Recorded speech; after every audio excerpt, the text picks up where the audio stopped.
సమ్మెలో భాగంగా గత ప్రభుత్వంలో ముఖ్యమంత్రి రేవంత్ రెడ్డి గారు వచ్చి స్పష్టమైన హామీ ఇచ్చారు. సీతక్క హామీ ఇచ్చింది, ఈటల రాజేందర్ చెప్పిండు, తీన్మార్ మల్లన్న చెప్పిండు, ప్రతి ఒక్క మంత్రులు కావచ్చు, ఎమ్మెల్యేలు కావచ్చు, ఇప్పుడున్న వాళ్ళు మాకు స్పష్టమైన హామీ ఇచ్చారు. ఆ రోజు ఉద్యోగాలు ఇవ్వాలి వీళ్ళకి అని చెప్పేసి.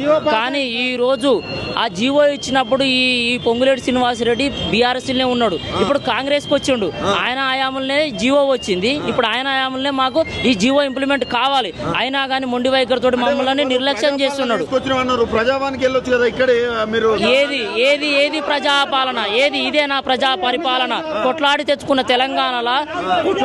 తెలంగాణలో 80 రోజులు సమ్మె చేసి కొట్లాడి తెచ్చుకున్న జీవో, ఆ జీవో ఇంప్లిమెంట్ అవ్వడానికి మళ్ళీ మేము కొట్లాడాల్సి వస్తుంది.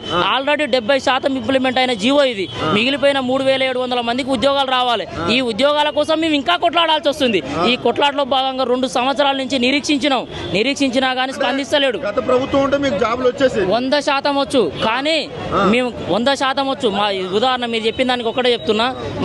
మా విఆర్ఏ అన్నాడు, గత విఆర్ఏ పవర్ మీకు కాంగ్రెస్ అధికారంలోకి వస్తే మీ వారసులకు ఉద్యోగాలు రావడం లేట్ అవుతుంది అన్నాడు. మాకు ఉద్యోగాలు వచ్చినా రాకున్నా కానీ కాంగ్రెస్ పరిపాలన గెలిపించుకోవాలని నేను చెప్పిన. కానీ మా ఓడు చెప్పింది ఈరోజు అక్షర సత్యం అవుతుంది. కానీ ఈరోజు ఇదే పొంగులేటి శ్రీనివాసరెడ్డి ఇంటికి పోయి మేము ధర్నా చేయడానికైనా 4000 మంది సిద్ధంగా ఉన్నాం. ఏది ప్రజా పరిపాలన? ఏది